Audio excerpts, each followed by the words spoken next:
ධර්මානුශාසනාව දේශකයන්න් වහන්සේ කුලියාපිටිය කඹලෑවත්ත දහම් සෙවන සදහම් නිකේතනයේ අනුශාසක පූජ්‍යපාද අඹගහලන්දේ අරිය විමල ස්වාමින්ද්‍රයන්න් වහන්සේ. නමෝ තස්සේ භගවතු අරහතෝ සම්මා සම්බුද්දස්සේ. සාදු සාදු. දෛ හැම දිනාටම තෙරුවන් සරණයි. ඊයේ දවසේ අපි කතා බස් කරන්නට යෙදුණා. ඊට කලින්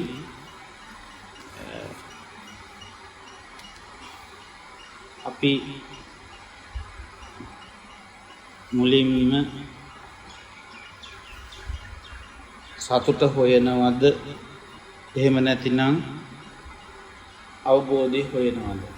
සතුට කියන එකට මම කියපු වචනේ තමයි වින්දනය. සතුට කියන එකට කියපු වචනේ නෙමෙයි අවබෝධය. ඒක අර හැම එකටම කියන එකනේ අවබෝධය කියන එක. උපාසකම්මලා හැම එකටම කියන්නේ අවබෝධය කියලා. ඒ නිසා සතුට කියන එකට කිව්වේ අවබෝධය කියලා. නමුත් සතුට කියන එකට අපි කිව්වේ වින්දනය, විනෝදය හොය.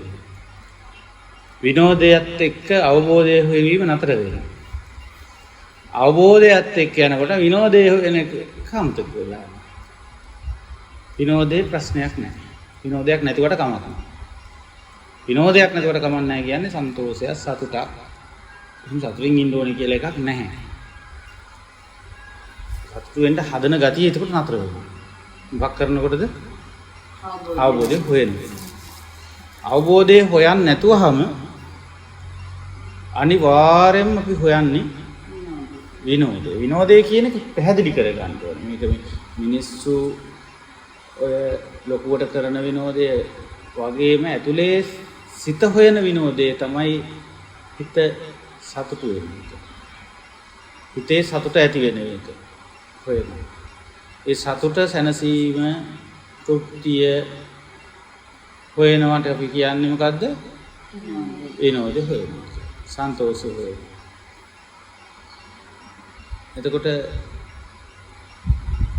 එතකොට මොකද වෙන්නේ ඊට පස්සේ? ඒ සන්තෝෂය ලැබෙනකොට ඒකත් එක්ක සතුටු වෙනකොට අපි ඒකට බැඳෙනවා. පිළිගන්නවා. ඒකට ග්‍රහණය වෙලා. ඒ සන්තෝෂය අපිට ලබා දෙන්නේ මොකකින්ද? ඒකට මේ ඇල්මක් ඇති වෙනවා. ඒ ඇල්ම තුළ ග්‍රහණයක් වෙනවා. ග්‍රහණය වෙන ස්වභාවය නිසා මොකද වෙන්නේ? ඒක අපිට අතහැර ගන්න බැරුව යනවා. එතකොට මේ ඔක්කොම සිද්ධ වෙන්නේ ඒ සම්බන්ධයෙන් අපිට ඇති වෙන මේ හැඟීම් නිසා. අපිට අපේ ගාව අපිට තියෙන මේ ඒ සම්බන්ධයෙන් ඇති වෙන අපිට යම් හැඟීමක්. නේ? හැඟීමක්.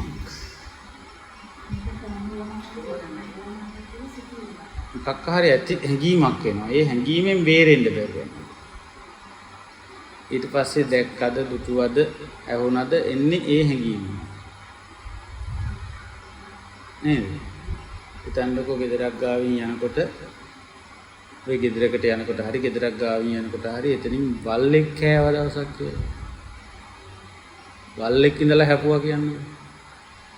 ඊට පස්සේ ඔය ගෙදර ගාවින් යන ජීවිත කාලේ කවදා ගියා ඔක්කොම හැඟුමන් ටික පොඩ්ඩක් යට ගිහිල්ලා අදත් බල්ලා කයිද? බල්ලා ඉඳීද? එච්චර කාලයක් නොතිබිච්ච හැඟීම් ටිකක් එතනදී එන්න ගන්න. ඒ ගෙදර කපන බල්ලෙක් ඉන්නේ. ඒ බල්ලා හපනවා. අදත් ඒද දන්නේ. එහෙම එකක් එන්නේ නැහැ. ආන්ගේ හැඟීමෙන් තමයි ඊට පස්සේ එතනින් ඒ කොටස පහසු කරන්නේ. අපි හිතමු එතෙන්ට එනකන් නිකන් ධර්ම කරුණක් මෙනෙහි කර ආව කියලා. පාර වැඩි මතකයක් නැහැ.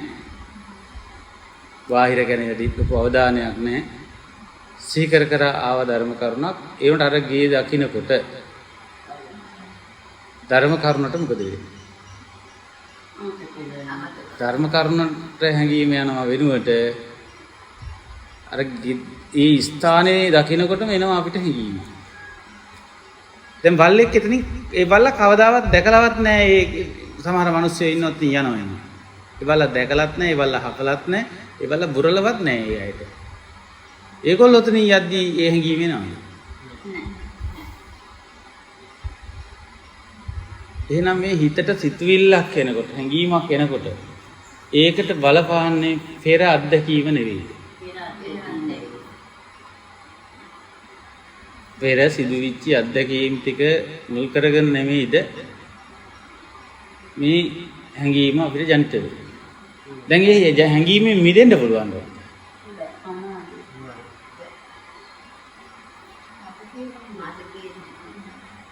තමයි ඒ හැඟීම එනවනේ. එතකොට ඒ විදිහට අපිට මේවා දේවල් දකින්නකොට පෙර අත්දැකීම් මුල් කරගත්තු හැඟීම් එනවා. තේරුණාද කියන්නේ? ඒ පිළිබඳ අපිට තියෙන්නේ අවබෝධයද අනවබෝධයද? එහෙනම් මේක එන්නේ මොකක් නිසාද? අනවබෝධය නිසා. දැන් අවබෝධය ආව නම් මොකද්ද වෙන්නේ? මේක පෙර අත්දැකීම් වල කරගත්තු හැඟීමක් බව තේරෙන්න පටන් ගන්නවා. අන්න ඒ ස්වභාවයට හිත යොමු කරා නම් අවබෝධයේ පැත්තට යොමු කළා. එතකොට එයාගේ හිතට අර බය එනවද? අර හැඟීම එනවද? එතනින් යනකොට ඒ බය එනවද? මේක පෙර අත්දැකීමක් මේ එන්නේ කියලා තේරුම් ගත්තාම ඒ බල්ලා මැරිලා දැන්. ඒ ගෙදර ඒ බල්ලා මැරිලා. ඒ වුණාට ආතන යනකොට අර හැඟීම එනවනේ. ඔව්. මැරුණත් එනවා. ඔවස් බරපතල වැඩිද නේද? මේ උදාහරණ කියන්නේ හිත තේරුම් ගන්න. හිතේ ඕමොහොම අපිට එක එක තැන්වල බල්ලෝ හපපුවා නේද? බල්ලෝ හපනවා කියන්නේ බල්ලන්ගේ මොන වැඩද? බලු වැඩනේ. එතකොට මේ මනසේ අත්දැකීම් තියෙනවා එක එක බලු වැඩ වලට අහුවෙච්චා. තේරුණාද? ඒකට කිව්වේ අපි බල්ලා හැපුවා කියලා. බුරාණ ඇවිල්ලා බල්ලාගේ වැඩේ මොකද්ද? එන මිනිස්සෙන්ට හපන එක. බුරණ එක. බුරලා හපන්න යනවා කොහොමද? ඔක මිනිස්සෙන්ගේ වැඩක්ද බල්ලන්ගේ වැඩක්ද? බල්ලන්ගේ වැඩක් නම් ඒකට කියන්න තියෙන්නේ මොකක්ද? බලු වැඩ. එහෙනම් අපි එක එක බලු වැඩ වලට අහු වෙලා අපව නේද? එතකොට ඒහා බැඳිච්ච අත්දැකීම් ටිකක් නැද්ද අපිට? තියෙනවා. ඒ සම්බන්ධයෙන් හැඟීම් එන්නේ නැද්ද දැන් අපි ඒ සිද්ධිය වලට මුහුණ දෙන්න යනකොට?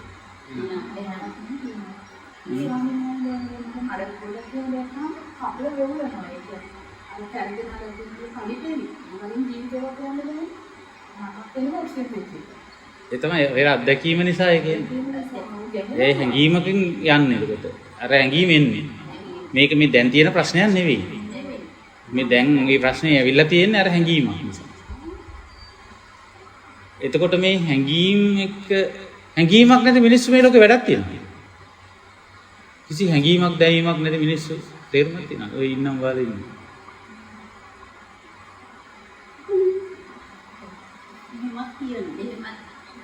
කිසිම හැඟීමක් නැති මිනිස්සු වැඩක් තියනද ඔයාලට?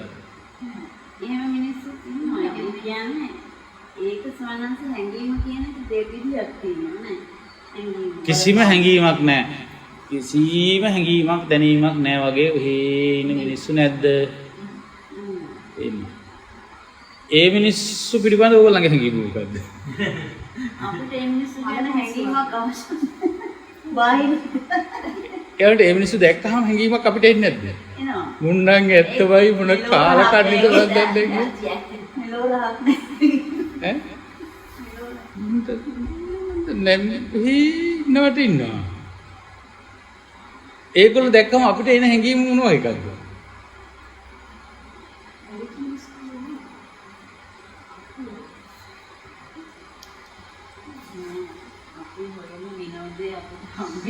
උන් අපිව තෘප්ත කරන්නේ නැහැ. අපි උන් ඒ මිනිස්සුන්ගේ මොන හරි අපි හොයනවා. උන් එක ගණන්වත් ගන්නෙ නැහැ. එතකොට ඇත්තමයි මුන්නම් මොකුද මන්ද කියලා හිතෙනවා. අදාළ නැහැ අපට කියලා තේරෙන්නේ. ඔව්. මේ ලෝකෙ කිසි එහෙම හැඟීමකටපත් වෙන්නේ නැතුව හැඟීම් වලට වහල් වෙන්නේ නැතුව ඉන්න හොඳම පිරිස තමයි රහතන් වහන්සේ. ඒ අපිට ඒ වුණාට හැඟීමක් නැති මිනිස්සු වැඩන්නේ. අපි හොයන්නේ හැඟීම් බර මිනිස්සු. අපි ආදරය කරනවා අයයට හැඟීම් බර මිනිස්සුන්ට. අපි හිතෙන් බැඳෙනවා. ඒ මිනිස්සුන්ට තියෙන මං ගැන හැඟීමක් තියෙනවා. එහෙම නැද්ද? මං ගැන හැඟීමක් තියෙන කෙනෙක්ද ඔබට ඕනේ? මං ගැන කිසිම හැඟීමක් නැති කෙනෙක්ද ඕනේ? ඇත්තටම ඕන කිසිම හැඟීමක් නැති කෙනෙක්. ඒනට බලාපොරොත්තු වෙන්නේ හිත හැඟීමක් තියෙනවා. ඒ ඇත්තටම ඕනේ කියන කතාව බොරුවටම කියපු එකක් නෙවෙයි. ඔව් ඇත්තටම හිතනවා කිසිම ගාණක් නැහැ ඒ වුණාට හිතන්නේ. මං ගැන මෙලෝ හැඟීමක් නැහැ. දැනත් වෙනවා. එතකොට අපිට එනවා හැඟීමක් එහෙම තරහා ගතියක් එක බැඳිච්ච හැඟීමක්. වේදනාකාරී හැඟීමක් එක්ක තරහ එනවා. දැන් මම ඊයේ කිව්වා දුක කියන වේදනාකාරී ස්වභාවය එක්කලා අනිවාර්යෙන් තරහ තියෙනවා. ඒ බණ කිව්වට ඒ බණ තේරෙන්නේ නැහැ. ඒ බණ අහලා ඉවර වෙනකොට අපි ඉන්නේ එතන. ඒ දුකටපත් වෙන හැම තිස්සෙම මේකේ ප්‍රශ්නේ තමයි හැඟීමකට වහල් වෙනවා. අපි මේ කොච්චර කයිවාරු ගවත් අපි හැංගීම් බර මිනිස්සු. ඒක නිසා අපිට අපි වටිනවා. නැද්ද? අපි හොයන හැංගීම් බර මිනිස්සු. මේකෙන් තෝරාගෙන ඉන්න හැංගීම් බර මිනිස්සු ටික. සිලෙක්ෂන් එකක් තියෙනවා මේ තිස්සේ. අපි සිලෙක්ට් කරලා තියෙන්නේ හැංගීම් බර මිනිස්සු. ඒකේ කතාවේ තේරුම තමයි මම හොඳටම හැංගීම් බරයි කියන එක. නේද? හැංගීමක් නැති මිනිස්සු දිහා බලන්නවත් අපි කැමති නැහැ. ඒ කියන්නේ මේ අරහත් වැඩ පිළිවෙලත් එක්ක අපේ ප්‍රශ්නයක් තියෙනවා. උන්වහන්සේලා කිසි හැංගීමකට එන්නේ නැහැ. ආසාවකුත් නැහැ විරෝධයකට. තරහ කියන්නේත් නැහැ. ඊර්ෂ්‍යාවකුත් නැහැ. මේ කිසිම හැඟීමකට එන්නේ නැහැ. උන්වහන්සේලාගේ තියෙන එකම හැඟීම තමයි දහම සංවේගයකටපත් වෙන එක. මොන විනාශය වුණත් ඔච්චර තමයි. අනේ අතරින් මොන වුණත් ඔච්චරනේ කියලා අපි ඊට පස්සේ හිතනවා මේ මිනිස්සුන්ගෙන් නම් වැඩක් නැහැ. මට මොනවා වුණත් මේ මිනිස්සුන්ගේ මෙච්චර හිතින් නේද කියලා ඉතින් එහෙම හිතන වෙලාවක් නැද්ද? එහෙම හිතෙනකොට දුක හිතෙන හැඟීමක් එන්නේ නැහැ. ඒක තමයි කියන්නේ හැඟීම් බරයි කියන්නේ.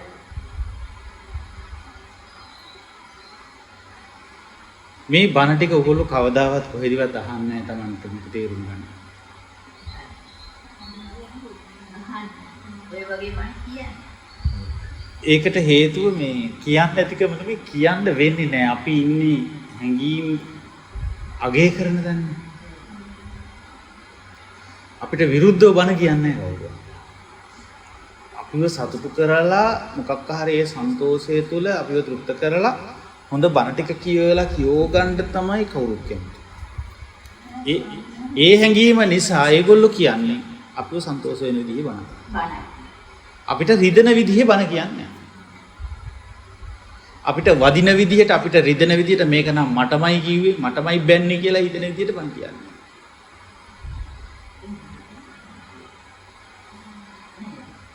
ඒක ඇත්තටම බණ කියනවා නම් කියන්න වෙන්නේ එහෙම. මටම වදින විදිහට මටම රිදෙන විදිහට බණ ටික ඇහෙනවා නම් එහෙ වේවට ෂෝක් බණ කියන්නේ ආම්දුරු බැන්නේ මටමයි. ඔය කිව්වේ මටමයි.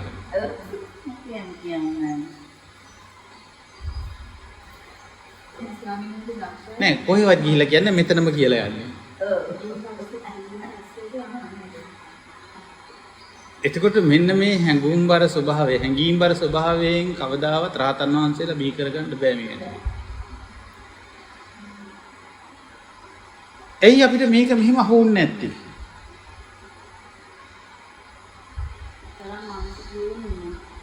මේකේ අඩුව තමයි භාවිත සමාධිය.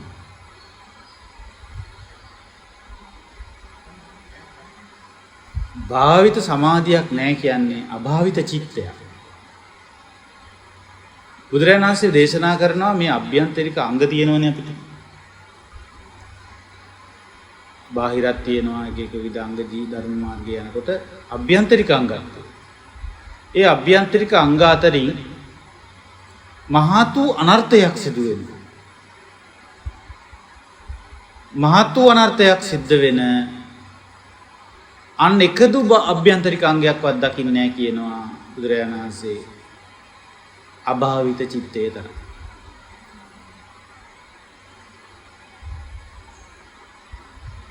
ඒක ධම්මම්පි වික්කවේ සමනුපස්සාව. මහණෙනි මම එක ධර්මයක්වත් දකින්නේ නැහැ කියනවා.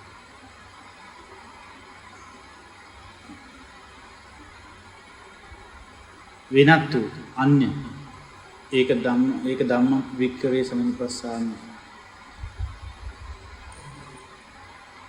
එකම එක ධර්මයක්වත් දකින්නේ මේන් බැහැරව. මොකද්ද?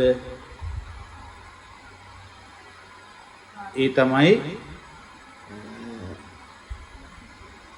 මේ ජීවිතේට මහතෝ අනත්තාය සම්මස්තිති. මහත් වූ අනර්ථයක් සිදු කරනවා. එකදු අධ්‍යාත්මික අංගයක්වත් දකින්නේ කියනවා. මෙන්න මේක තරම්. මොකද්ද? යතයිදම් වික්කවේ අභාවිතං චිත්තං. ඒ තමයි භාවිතා නොවූ සිත.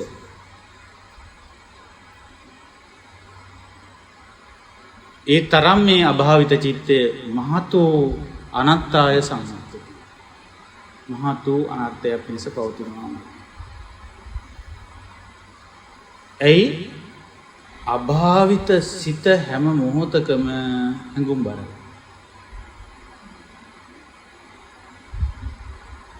හැඟුම්බරයි කියලා කියන්නේ ඒ හිත සතුට හොයනවා.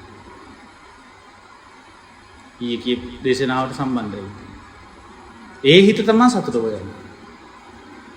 කරන හැම දෙයකින්ම සන්තෝෂයක්, සැනසීමක්, සතුටක්, තෘප්තියක් හොයනවා. පැහැදිලිද කියන්නේ? එතකොට අපි මලත් මේ හැඟීම් බර ගතිය නැති කරන්න කැමති නෑ. මැරෙනකම්ම ගෙනියන්න හිතානේ මේ ගතිය. මොන ගතියද? හැඟීම් බර ගතිය. හැඟීම් වලට මොකක්ද අපි ගාව තියෙන්නේ? සැලියුට් එක. හැඟීම් වලට සැලියුට් කරනවා. නැද්ද? කවුරු හරි අපේ ගේ ගාවින් යනකොට එයාට මොකක් හරි හැඟීමක් ඇති වෙලා පොඩක් අත එළියට දාලා වලලා යනවා කියන්නේ.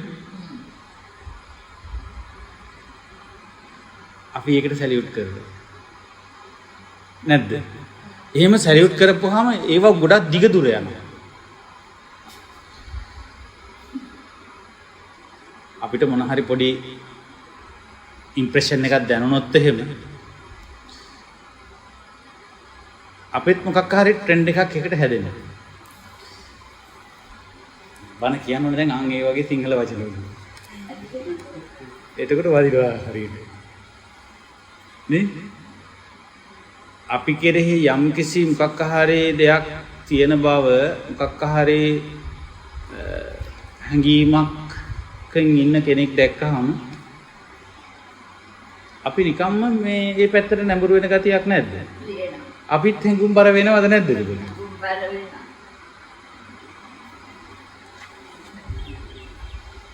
ඒ හැඟුම්බර භාවයේ දුක නෙවෙයිද හදන්නේ දක්ෂ.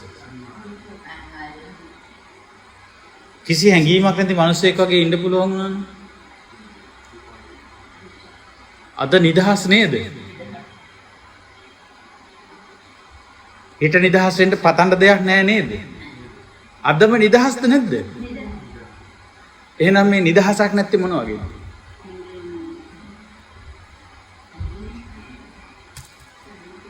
අපි මේ සැලියුට් ගහලා හැංගීම් වලට ලැබුම් ගන්න ඉඩ දීලා. දැන් අපේ හදවතේ ලැබුම් ගත්ත හැංගීම් සමුදාය අපිව හසුරුවනවා. අපි හැංගීම් වලට ලැබුම් ගන්න ඉඩ දුන්නා. తాවකාලිකව හා කමක් නැහැ කියලා.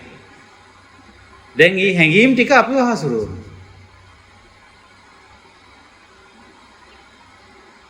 අර ගෙදරකට මේ වැහි වෙලාවක පොඩි පැල කොටයක් තියෙනවා.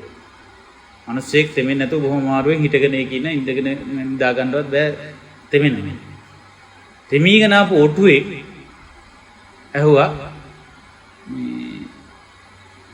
මට පොඩ්ඩක් ඔළුව දාගෙන ඔළුව තෙමෙන එක බේර ගන්න ඉඩ දෙන්න පුළුවන්. ඔළුව කමක් නැහැ කිව්වා. ඊට පස්සේ ඔටුවගේ ඔළුව දා ගන්න දුන්නා. ඔටුව චුට්ට ඇතුළට එනවා. එනකොට මිනිස්සයා කියනවා ඔටුවෝ මොකද්ද මේ කරන වැඩේ තේරුනේ? මට මේක ඉඩ නැහැනේ දැන්. මෙහෙම කරන්න බෑ මේ වැඩේ මේ ඉඩමදි මම මේක කිව්වා. ඉඩමදි නම් ඔහේ යනවා යන්න මෙතනින් කිව්වා. ඔටුව දැන් ඇතුළට. මොහොම ඔටුවෝ ඉන්නේ.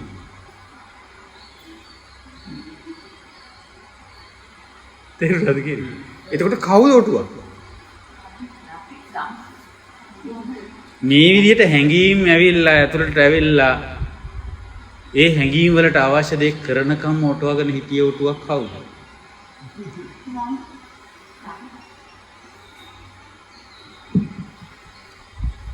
පැහැදිලිද කියන එකද? එන්න හැංගීම් වෙනකොට මොකද කරන්න ඕනේ? අල් තියාවම අනිත් පැත්ත බලන්න. අපි කෙරේ හැඟීමක් ඇති වෙලා මොනවා හරි එහෙම අපි අනිත් පැත්ත හැරෙන්න. මේ අවබෝධය අපිට එන්න කලින් නම් විච දේවල් කරන්න දෙයක් නැහැ. දැන් අවබෝධයක් තියෙනවනේ. මොකක්ද අවබෝධය? හැඟීම් වලටපත් නොවේ.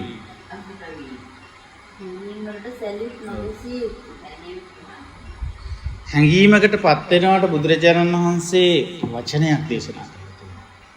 මේක කරන්නේ බාලයෝ. බාලයෝ තමයි මේ හැඟීමටපත් වෙන්නේ. පඬිතුයෝ හින්දෙන්නේ. අහලා නැද්ද? මොකක් ගැනද අහලා තියෙන්නේ? බාලයෝ හැඟීමටපත් වෙනවා කියලා අහලා තියෙනවා. බලන්න අහලා තියෙන ගාථාව කියන්න බලන්න. අසේවනාත බාලා. නේ.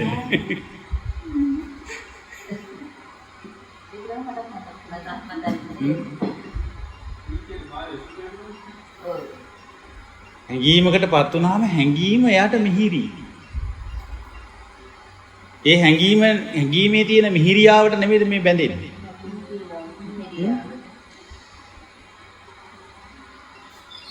මිහිරි විදිහට හැඟෙන්න ගන්නවා.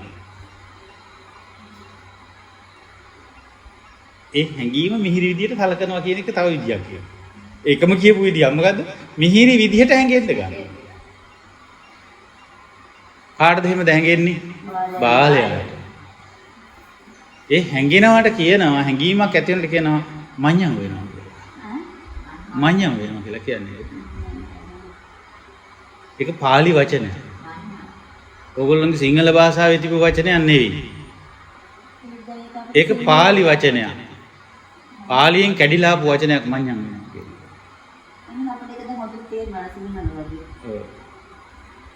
මේක බාලයගේ වැඩක්. බුදුරජාණන් වහන්සේ දේශනා කරා මදුවා මඤ්ඤති බාලෝ. මදුවා කියන්නේ මිහිරි විදියට. මඤ්ඤති හැඟීමටපත් වෙනවා. බාලෝ. බාල මෝඩ මිනිස්සු හරි මිහිරි විදිහට මේක හැඟීමකටපත් වෙලා ඉන්නේ. හැඟුම් බරව. ඒ හැඟීම නැතුව යනවා නම් තමයි පහත් හිත හැදෙන්නේ. හැඟීමක් නෑ. ඒකට හැඟීමකටපත් වෙන්නේ නැතුවම හැඟීම් වලින් හැසිරෙන්නේ. හැඟීම් වලට වහල් වෙලා නෑ. දැන් මේ හැඟීම් වලින් මිදෙන්න බැරි අපි හැඟීම් වල වහල් වෙලා. හැඟීම් වලට වහල් වෙන ස්වභාවය නැද්ද? තරහා ගියාම තරහා හැඟීම ආවම තරහට වහල් වෙනවා. ආදරේ ඇති වුණාම ඒකට වහල් වෙනවා. එතකොට මේ හැඟීම් වලට වහල්කම් කරන එක නෙවෙයිද මේ ජීවත් වෙනවා කියලා කරන්නේ. ඒ වෙලේ ඇති වෙන හැඟීමට වහල් වෙලා වහල් සේවයේදීම නෙවෙයිද මේ කරන්නේ. එතකොට ඔය 48 ලැබුවා කියන නිදහස මොන නිදහසක්ද? දැන් සිංහල ජාතියම නිදහස් ලැබුවා කියනවනේ 48. පෙබරවාරි කවද්ද? පෙබරවාරි කවද්ද? 4 වෙනිදා. සමරනව නේද? ඉන්ඩිපෙන්ඩන්ස් මොකද? ඉන්ඩිපෙන්ඩන්ස් ඩේ කියලා එක. අපේ ඉන්ඩිපෙන්ඩන්ස් ඩේ එක ඇවිල්ලාද? පොඩි දාලා සමරනවා වුණාට. එදාට තරම් අපිට ජාතික ආලය පිළිබඳ හැඟීමක් ඇති වෙන්නේ දවසක්. අපේ පරණ මුතුන් මිත්තෝ ගැන කියෝලා වීරදාර කට්ටිය ගැන කියවලා එන උත්සව පවත්වලා එදාට ඒ උත්සවයකට ගියාම එන හැඟීම පුදුම මේ ජාතිය පිළිබඳ පුදුම හැඟීමක් එන්නේ නැද්ද? ජාතිය පිළිබඳ හැඟීම තියෙන මිනිස්සුන්ට ආයෙ ජාතිය උරුම වෙනවා. ජාති පච්චයා ඊට පස්සේ ජරා මරණ උරුම වෙනවා.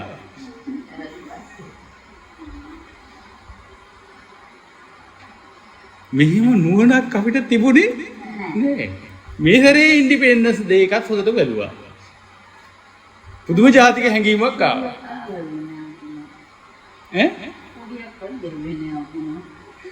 දැන් මේ හැඟීම් කියන අඩුයි කියලා. වෙනද වාහනේත් ගන්නවා. වෙනද ලේක කියනවා.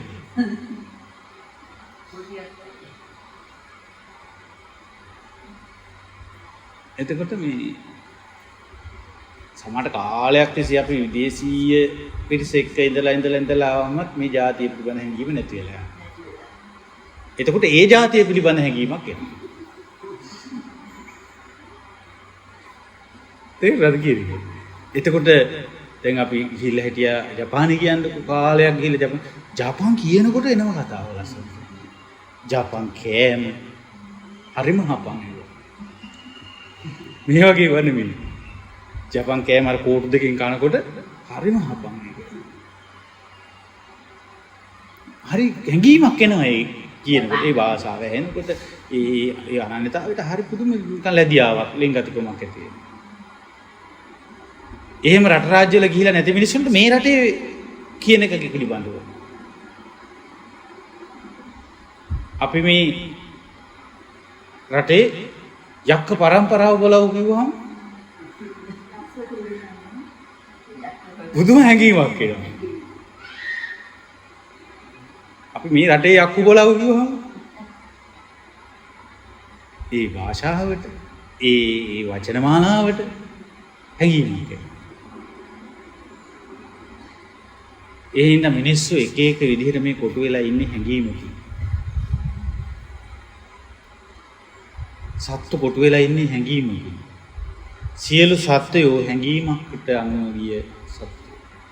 හැඟීමක් එක්ක කොටු වෙනවා. බැඳෙනවා. නැද්ද? ඉතින් ඔය ස්වභාවය දැන් හොඳට තේරෙන්න ඕනේ. පුද්ගල දෝෂය නේද?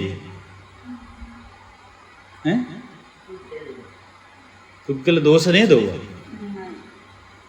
ධර්මතා අවබෝධ කරනවා නම් ධර්මතාවයන්ට ওই තරම් ධර්මතා අවබෝධයට උම හැංගීම තියලා බැඳෙන්නේ. පුද්ගල දෝෂ නෙවෙයි. ඒතර සත්පුද්ගල කතාවේ තියෙනවා මේ දෝෂ ටික. මේ වස්තුස් යන්න ශාන්ති කර්මයක් කරන්න බුදුරජාණන් වහන්සේ ඉදිරිපත් කළා. තේරුණාද? අන්න ඒක සැබෑ ශාන්තිය බවට පත් වෙනවා ප්‍රසන්නසුන්ට. උන්වහන්සේ මේ සමාජයට දුන්නු ශාන්ති කර්ම ක්‍රමවේදය තුල මේ වස්තුස් සේරම දුර වෙලා යන්න ගන්නවා. බොහෝ අය සාන්ත සුවයට පත් වෙනවා. ඒ ශාන්තිය සදාතනිකයි. ශාන්තිය කියන්නේ. ඒ සිත සදාතනිකයි. ඒ නිසා ඒ සිත ශාන්තිය බොහොම සාර්ථක වෙනවා. අපිටත් ඉතින් භාගතුන් වහන්සේගේ ධර්මය තුල තියෙන ඒ සිත ශාන්තිය කරගන්න. මොකද්ද? මඤ්ඤං වෙන එක නවත්තන්න. දැන් මේ හිටියට මඤ්ඤං වෙලා ඉන්නේ. හැඟීමකටපත් වෙනවා.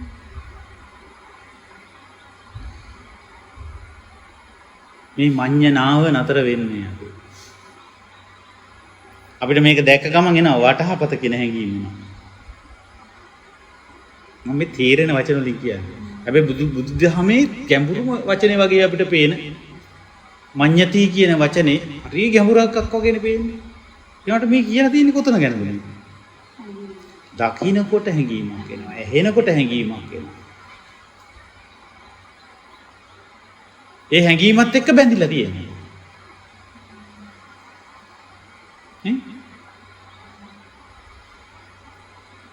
දැන් චූටි දරුවෙකුට මේ ලෝකේ දකින්නට එහෙම ලොකු හැඟීමක් නැහැ. පොඩි ළමයින්ට ගිනි අඟුරක් දැක්කා කියලා හැඟීමක් නැහැ. අල්ලනවා ගිහින්. දනවා කියලා දන්නේ. පොඩි ළමයි ආන්ගේ දන්නවා කියලා තමයි කයිවාරු ගහන්නේ ඒ ළමයි දන්නවා කියලා. මොනවද නැහැ ගිහිල්ලා අල්ලනවා. ඒ හැඟීමක් ඔව් හැඟීමක් නැහැ.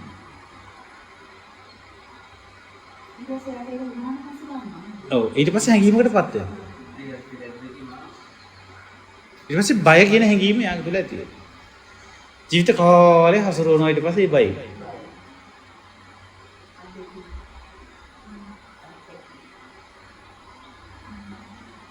ඒ නිසා මේ එහෙම ගිය ගමනක් තමයි මේකේ තියෙන්නේ.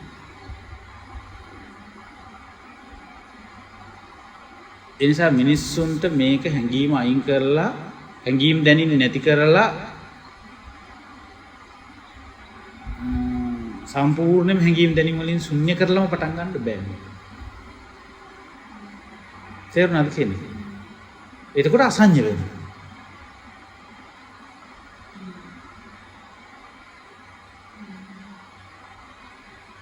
ගොඩ අසඤ්ඤ වුණාම වෙන්නේ මොකද්ද? කිසිම හැඟීමක් නැති වෙලා යනවා. දැන් හොඳට බීලා පාර මැද්දේ වැටිච්ච මිනිස්සයාට කට්ටිය පයින් ගහලා යනවා. දන්නේ? කානුවටම තල්ලු කරලා යනවා. දන්නේ නේ ඉන්නේ කොහෙද කියලා? පහුවදා නැගිටලාට පස්සේ කොහෙද හිටියේ කියලා හො? ඇත්තටම මම කොහෙද හිටියේ? ඒ මිනිස්සුන්ට බැන ගිය අය ගැන පයින් ගහලා ගිය අය, කෙල ගහලා ගිය අය. මිනිස්සුන්ට සිංගීමක් නෑ.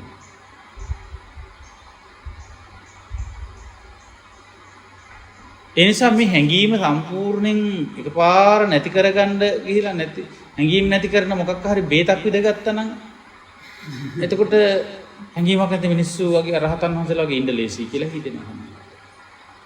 ඒ නිසා මේ සමාජයේ අරහත්ත්වයේ ලබා දෙනකොට හැඟීම් දැනීම් නැති කරන බෙහෙත් විදින අය ගාවට යනවා.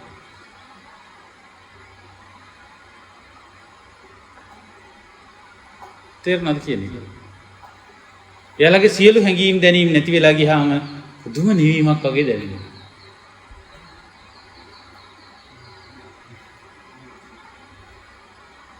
ඒ සංවේදී නෑ මේ මිනිස්සු. අපිට මේ දුක හැදෙන්නේ සංවේදී බව නිසානේ. නැද්ද? එන්න සංවේදී බවට මේකට දුකට උත්තරේ වෙන්නේ මොකද්ද? දුකට සංවේදී බව නැති කරගන්න. අසංවේදී භාවයක්.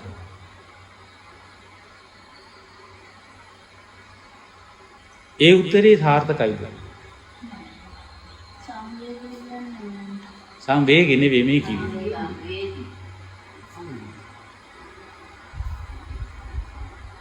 ඒ නිසා නිවන් දකින්න සියලු හැඟීම් නැති විච්ච තැනකින් වැඩ පටන් ගන්න හදන්න බෑ. ඒ නිසා අපි මේ හැඟීමක් නැති මිනිස්සු එකපාරම දකිනකොට ඒක අපේ හිත ප්‍රතික්ෂේප කරනවා නම් හැම හැඟීමක්ම එක්කම යන එකක් දුකක් කියලා තේරෙනවා. අන්නේ හැඟීමෙන් මේ ගමන ආරම්භ කළා.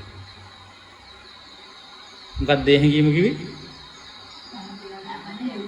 හැඟීම් සියල්ල හැඟීමක් නැතිවම හැඟීම් සියල්ලකින් නැති වෙලා මේක කරනවට වඩා හැඟීම් එකම යනවටත් වඩා ඒ දෙකෙන්ම මේක කරන්න බෑ කියලා දැනනකොට එනවනේ හැඟීම්. අන්නේ හැඟීම තමයි මේක ගන්න. ඒ හැඟීම එන්නේ දුක පිළිබඳ හැඟීම නිසා. තේරුණාද? දුක පිළිබඳ හැඟීම නිසා තමයි ඒක එන්නේ.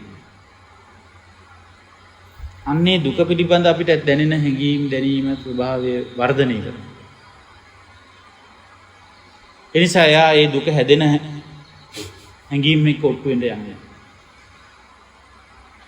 එහෙමයි කියලා කිසිම හැඟීමක් නැතුව මේ ඉන්න උත්සාහ කරනවානේ පුළුවන් තරම් කිට්ටු වෙනවා දුක පිළිබඳ හැඟීම.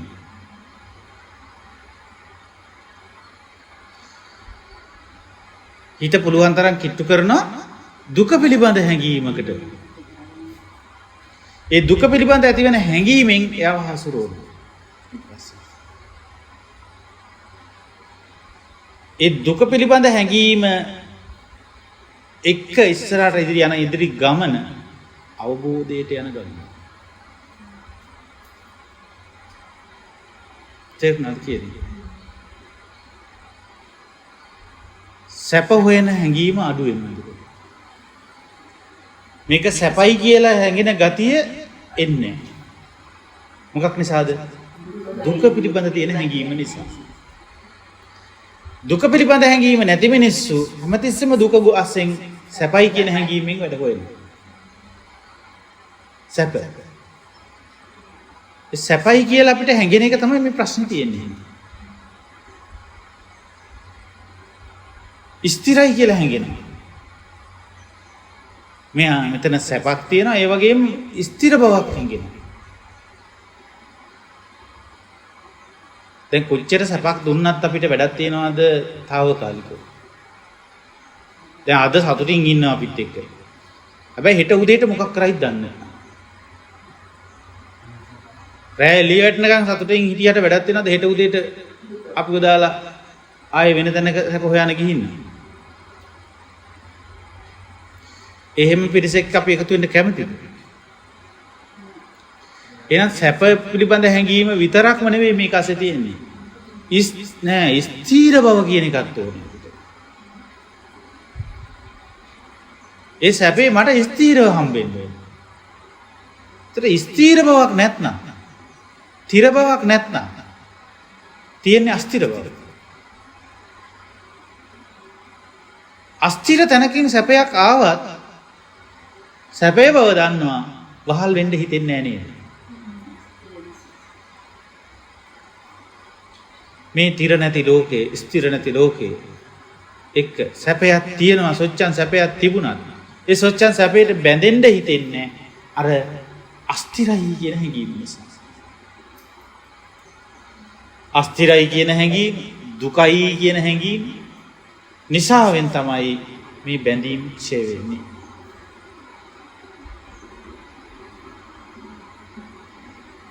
තේරුණාද නැහැ කියන්නේ? ඒ හැඟීම තමයි අපි මේ හැඟීමට තමයි කියන්නේ සංඥාව. එහෙනම් අනිත්‍ය සංඥාව, දුක්ඛ සංඥාව අනාත්ම සංඥා. මගේ කිව්වට වැඩක් නැහැ. මටම පාලනයක් කරන්න බෑ. ඒ හැඟීම ආවහම පස්සේ අනේ කම කරනවා. ඒකෙම කොටු වෙලා ඉන්න ගතිය අඩු වෙනවා. එක වෙලාවට එක විදිහට වෙනස් වෙනවා දකිනකොට මට ඕන විදිහට තියාගන්න බෑ කියන හැඟීම ඇති වෙන්න එතන රැඳෙන්න හිතෙන්නේ. එතකොට මේ හැඟීමකින් බැඳිච්ච ලෝකය අපිට සතුටින් පිළිගන්න හිතෙන්නේ. ಗುಣ කියන්න හිතෙන්නේ නැතිලා. එතකොට හිත ඒකේ ඇලෙන්න බැඳෙන්න අසුවෙන් බැස ගන්න යන්නේ. ආන් ඒ හිත එතකොට මොකද කියන්නේ? සතුටින් පිළිගන්න එක නතර කරනවා. ಗುಣ කතනේ නතර කරනවා. බැස ගන්න එක නතර කරනවා. මොනවා නිසාද? ඒක හැඟීමක් නැතුව විච්ච වැඩකට වඩා මුලින් අපි එක්තරා හැඟීමකට නතු වෙනවා. ඒ තමයි අස්තිරයි කියන හැඟීම වෙන්නේ. දුකයි කියන හැඟීමට ගිහින්. මට ඕන විදිහට පවතින්නේ නැහැ මේක කියන හැඟීමට ගිහින්. තමයි මේ தത്വෙට එන්නේ. ඊට පස්සේ ඒ අත්දැකීම කාලයක් එක පෝෂණය වෙනකොට දකින්න කරන තියෙන දේවල් වලට අනුව හැඟීමක් එන්නේ නැති වෙනවා. අන්න එහෙම ගිහින් හැඟීමකින් ඈත් වෙලා ඉන්නවා නම් ඒක තමයි අපේ මාර්ගය. දැනට එක පාරම මේ හැඟීම් දැනින්න නැති තැනකින් පටන් ගන්න ගියාම මේක නිකන් බාහිරින් වැදිච්ච බේතක්. ටික කාලයකට ආපු තත්ත්වයක්. වැඩ පිළිවෙලක් හරහා ගියේ කන්නේ.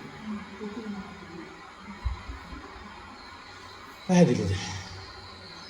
ඉතින් අන්න ඒක ගැඹුරු තැනකට මම හිතන්නේ බණ ටික කතාව වුණෝනේ. හැබැයි ජීවිතේටත් හැඟීම කියන වචනෙන් කතා කරපු හින්දා මේ හැඟීම් වලට වහල් වෙන ජීවිතේ ටිකක් වෙනස් කරගන්න පුළුවන් වෙන තැනකට ගලප ගන්න පුළුවන්. ඉතින් ওই ටිකට කියන්න පුළුවන් නිවන් මාර්ග කියලා. නේ? එහෙනම් ඒ හැඟීම් තේරුම් අරගෙන සියලු හැඟීම් එකපාර නැති කරගන්න දඟලනවා වෙනුවට දුක පිළිබඳ හැඟීම් බලවත් කරගන්න. එතකොට ඒක ඥානයක් වෙනවා. හැඟීමක් නෙමෙයි ඥානයක් වෙනවා. ඒ පැත්තේ හැඟීම් වර්ධනය වෙනකොට අනිත් දෘෂ්ටිමය පැත්තට ගිය දේවල් කැඩිලා ඒ වගේ හැඟීමක්වත් ඇති වෙන්නේ නැතුව අයින් වෙලා යනවා. දෘෂ්ටිමය පැත්තට ගිය හැඟීම් ටිකේ දෘෂ්ටි කැඩිලා හැඟීම් දැසේ වෙලා යනකොට දුක පිළිබඳව, සමුදය පිළිබඳව, නිරෝධය පිළිබඳව, මාර්ගය පිළිබඳව ඇති වෙන හැඟීම් බලවත් වෙලා ඥාන බවට පත් වෙනවා. ඒවා හැඟීම් මාත්‍රයෙන් ආරම්භ කරලා බලවත් වෙලා ඥාන ශක්ති බවට පත් වෙනකොට දෘෂ්ටි විදිහට තිබිච්ච දේවල් කැඩිලා ගිහිල්ලා ඒවා හිමින් හැඟීම් මාත්‍රයක්වත් නැති වෙන තැනකින් ෂේර් වෙනවා. ඒ දෙක එහෙම සමානුපාතිකව සිද්ධ වීම තුල එනවා නම් සියලු හැඟීම් වලින් නිදහස් වෙන තැනකට. ඒ නිදහස් වෙලා තියෙන්නේ අර දෘෂ්ටිගත වෙච්ච හැඟීම් වලින් මිසක මේ ඥාන වලින් නෙවෙයි. ඒ ඥාන ටික වර්ධනය වෙන වැඩපිළිවෙලකට යන්නේ නැතුව නිකම්ම හැඟීම් වලින් ශුන්‍ය වුණාම වෙන්නේ ඥාන නැති ස්වභාවයකට යනවා. අඥානකම සහිත වූ නිවීමක් තමයි ඒක හදන්නේ. ඒ තමයි සංඥා නිරෝධය. ඥාන ශක්ති වලින් වැඩිලා ඇති වෙන නිරෝධයට කියන්නේ තණ්හා නිරෝධය. පැහැදිලිද? ඉතින් හැඟීමක් අල්ලගෙන ඕනනම් මේක අවබෝධයටත් යන්න පුළුවන්, ලෝකයටත් යන්න පුළුවන්. හැඟීමක් ගිය දුර. එන හැම හැඟීමකම ප්‍රයෝජනයක් ගන්න එතකොට. දුක පිළිබඳ හැඟීම මතු කරවන්නේ. සැප පිළිබඳ හැඟීම ෂේ කරගන්න. ස්ථිර කියන හැඟීම ඡය කරවන්න. අස්ථිරයි කියන හැඟීම දියුණු කරගන්න. ආත්මීය හැඟීම දුරු කරගන්න. අනාත්මීය හැඟීමක් ඇති කරගන්න. තේරුණාද කියන්නේ? සුභයි කියන හැඟීම දුරු ගෙවලා දාන්න. අසුභයි කියන හැඟීම මත කරගන්න. ඔය හැඟීම් ටික අපිව වෙනස් කරනවා. ඒකට හැඟීම් බර පුද්ගලයෝ හැදෙනව වෙනුවට හැඟීම් වලට වහල් වෙලා හැඟීම් වලට කඩේ ගිහිල්ලා නේ ලැබුම් ගන්න දීලා ඒ හැඟීම් වලින් අපි හසුරවන එක නවත්තලා හැබැයි අපි නවත්තන්නේ මොන විදිහේ හැඟීම්ද කියලා අවබෝධකින් කරගන්න. ඒ හැඟීම් වලට ඉඩ දෙන්න ඕන හැඟීම් ටිකකුත් තියෙනවා. ඒ හැඟීම් වලට පැත්ත පලාතට එන්න ඉඩ දීලා නැහැ. දුකයි කියන හැඟීම ගන්නවත් කැමති නැහැ. ඇහෙනවටත් කැමති නැහැ. දුක ගැන හාමුදුරුවෝගේ බණ අහන්න නම් යන්න එපා. දුක ගැනමයි කියන්නේ. අර අපිට හොඳට ජීවිතය හදාගන්න පුළුවන් බණ ටිකක් කියලා දෙන හාමුදුරුවන්ගේ බණ ටිකක් අහනවා මිසක ඔය හාමුදුරුවෝක කතා කරොත් ඉතින් යන්න හොඳ නැහැ. ඔය පැත්තටවත් යන්න හොඳ නැහැ කියන තැනට. ඒ තියෙන්නේ මොන හැඟීමද? ඒ සැපයි කියන හැඟීමනේ ජීවිතේ. ඒ සැප නැති කරන ඔය හාමුදුරුවෝ ගියොත්. එහෙම කරන්න ගියොත් එන්නේ අපි අර පැත්තට බර වෙනවා. ලෝකේ පැත්තට. ලෝකේ නිදහස් වෙන පැත්ත තියෙන්නේ. ඒකට මේ හැඟීම් ඇතුවත් බැරි නැතුවත් බැරි ස්වභාවයක් තියෙනවා. ඒ මොන විදිහේ හැඟීම්ද අපිට? ඔස් වැදගත් වෙන්නේ මොන විදිහේ හැඟීම් එකද මේ නිවන තියෙන්නේ? මොන විදිහේ හැඟීමක් එක්කද නිවන නැති වෙන්නේ? එතකොට මඤ්ඤම් වෙනවා කියන්නේ මොන හැඟීම්ද? දුක පිළිබඳ හැඟීම මඤ්ඤම් වීමක් නෙවෙයි. ඇත්තද කියන්නේ. ඇත්ත වටහා ගන්න බැරි වෙලා යනවට නේ මඤ්ඤම් වෙනවා කියන්නේ. මට මොකද්ද කියලා හරියට තේරුම් ගන්න බැරි වුණා මොකද්ද මාව නිකන් මඤ්ඤම් වෙනවා. එහෙමනේ කියන්නේ. හරියටම මට ඒක ඒ වෙලේ නිකන් මඤ්ඤම් වෙලා ගියා. මොකද්ද වෙලා වගේ නිකන් මට යථා තත්ත්වය වැටහෙන්නේ නැහැ වගේ කියන එකට කියන්නේ. ඒකට තමයි මඤ්ඤම් කියලා කියන්නේ. මඤ්ඤම් කියන්නේ තනිකර පිස්සු. පොඩි පිස්සුවක් ඒක. පොඩි නෙමෙයි ලූස් ගතියක්. නේ? සාල ලූස් වා. මඤ්ඤම්ද කියලා අහන්නේ ලූස්ද කියලා අහන එක නේද? ඔළුව නරක් කළාද කියලා අහන එක නේද කියන්නේ? නේ මොලේ කචල්ද? ඔය වගේ වචන වලට නේද කියන්නේ? ඉතින් එහෙම කචල් එකක් අපිට තියෙනවද නැද්ද? තියෙනවා. එහෙනම් මේ ඉන්නේ ලොකු මඤ්ඤමනේ. ඒ මඤ්ඤමක ප්‍රතිඵලය තුළ අපි ලෝකේ සාල දුකක් මුක්ති විඳින අය බවට පත් වෙනවා. ඒ නිසා ඒ මඤ්ඤම් වෙන ස්වභාවය නවත්ත ගන්න පුළුවන් නම් මදුවා මිහිරි විදියට හැදෙන මඤ්ඤණාවයි නවත්තනවා. හැම මඤ්ඤණාවක්ම නෙවෙයි මිහිරි විදියට හිතනවා ලෝකේ. ඒක කරන්නේ බාලයෝ. පඬිතුයෝ හැමදෙස්සෙම දුකයි කියන හැඟීමට සමීප වෙනවා. ඒක ජීවිතය සම්බන්ධයේදී යථාර්ථයක් තමයි. නමුත් ජීවිතය හසුරවන හැඟීම් වල. ඒ නිසා හැඟීම් වලට වහල් වෙන්න එපාම කියන්නේ නැතුව ඒ හැඟීමට වහල් වෙන්න. ඒකත් හැඟීම. දුක කියලා කියන්නේත් හැඟීම. අනිසෙත්. ඒකේ ගිහින් ඊට පස්සේ ඒ සියලු දුකින් එතර වෙන තැනට එන දවසට ඒ සියලු හැඟීම් වලින් නිදහස් වෙනවා. එතකොට යාට දුකයි කියන හැඟීම නැති වෙලා. සැපයි කියන හැඟීමක් නැහැ දැන්. කොටිම හැඟීමක් නැහැ. සියලු දේවල් හැඟීම් වලින් නිදහස්. ඒකට කියනවා නිවන කියලා. නිසා රහතන් වහන්සේට මෙලෝ හැඟීමක් නැහැ. දැනට ඒ අය අපි කියන්නේ කිසිම හැඟීමක් නැති මිනිස්සුන්ට අපි කියනවා මහා ලෝකෝත්තරය කියලා. ඒ යන්නේ බුදුම ලෝකෝත්තර මිනිස්සු තමයි නම් කිසිම හැඟීමක් නැහැ කියන්නේ. ඇත්ත තමයි ලෝකයෙන් ඈතර වෙන මිනිස්සුන්ට ලෝකයේ සම්බන්ධ හැඟීම නැති වෙනවා. එහෙනම් ලෝකේ ඉන්න මිනිස්සුන්ට ඒකයි ගැලපෙන්නේ නැහැ. ගලප ගන්න යන්නත් එපා. අපි මේ මහා හැඟීම් බර ස්වභාවයක ඉඳගෙන හැඟීම් වලට වහල් වෙවි ලෝකයෙන් ඈතර වෙච්ච උත්සමිය කොහොමදත් මෙතෙන්ට ගලප ගන්න බෑ. බැරි වැඩේ බෑම තමයි. තේරුණාද? ඒ වගේම තව ප්‍රශ්නයක් තියෙනවා. ලෝකේ එක්ක විනාශ වෙන්න යන මිනිස්සුන්ට ලෝකයෙන් ඈතර වෙන්න යන අය ගලප ගන්නත් බෑ. ඒ අයව දැනෙන්න ගන්නවා මුන්ට හැඟීමක් දැනෙන්නේ නැද්ද කියලා.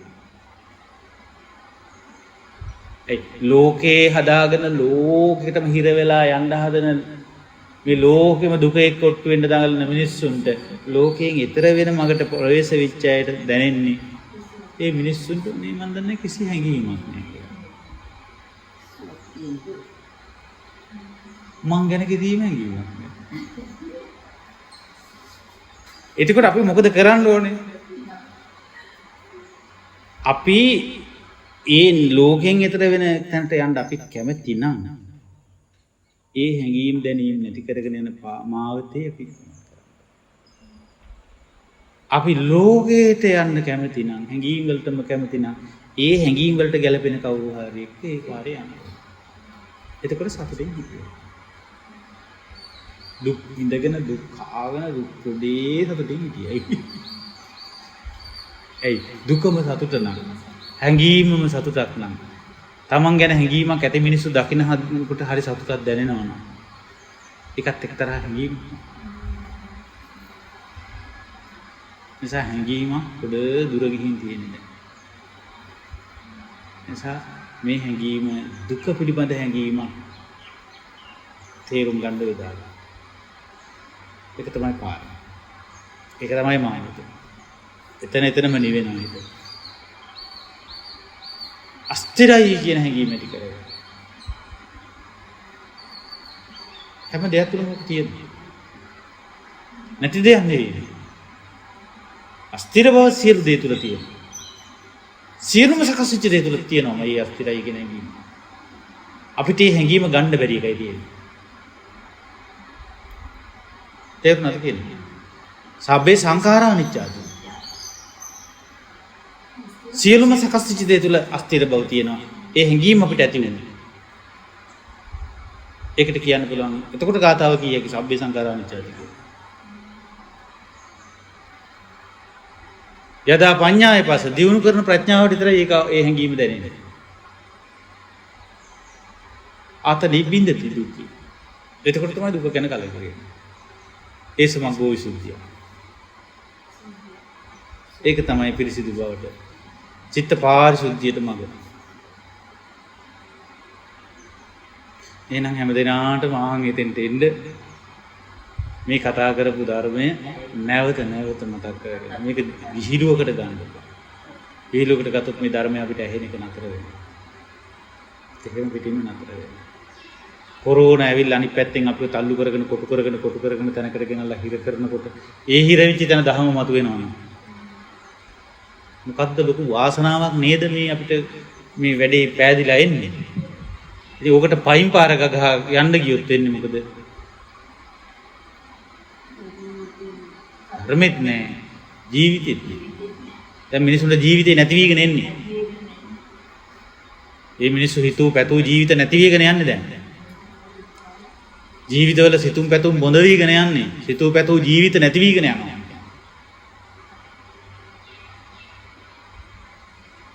ඒ ජීවිතවල විසිරලා පැතිරලා ගිය ජීවිතවලින් දුවගෙන එන අර කොරෝනා විසින් වට කරනකොට දුවගෙන එක ගුලියට ඇවිල්ලා එක තැනක හිර වෙන්න වෙනවා. ඒ හිර වෙන තැන දහම මතු කර ගන්න දක්ෂලුත් කවුරු. ලොක්ඩවුන් වෙන්න වෙනවා. ඒකට කියන හොඳ වැඩක් කොරෝනා කියලා. තේරුණාද? මේ සබා දහම මොකක් හරි හොඳ වැඩක් කොරෝනා මේ වෙලාවේ. ඒ සබා දහම පණිවිඩයට දීපු නම තමයි කොරෝනා. ඒක මම මේක බාරගන්නේ සබා දහමේ පණිවිඩයක් කියලා. දුක පිළිබඳ හැඟීමට සමීප වෙනිලා කියලා. සමුදය පිළිබඳ හැඟීමට සමීප වෙලා. නිරෝධය පිළිබඳ හැඟීමට සමීප වෙලා. මාර්ගය පිළිබඳ හැඟීමට සමීප වෙලා කියලා දුන්න පණිවිඩයක් තමයි කොරෝනා ලෙස නම් කරගෙන තිබෙන්නේ. තේරුණාද? කොරෝනා බල. හොඳයි හැම දිනාටම මේ කොරෝනා බර වලින් හොඳට යමක් තේරුම් අරගෙන හැඟීම් වලට වහල් වෙනව වෙනුවට හොඳ හැඟීමක් ජීවිතයට ඇති කරගන්න ලැබේවා කියලා ප්‍රාර්ථනා කරනවා. හැම දිනාටම තෙරුවන් සරණයි.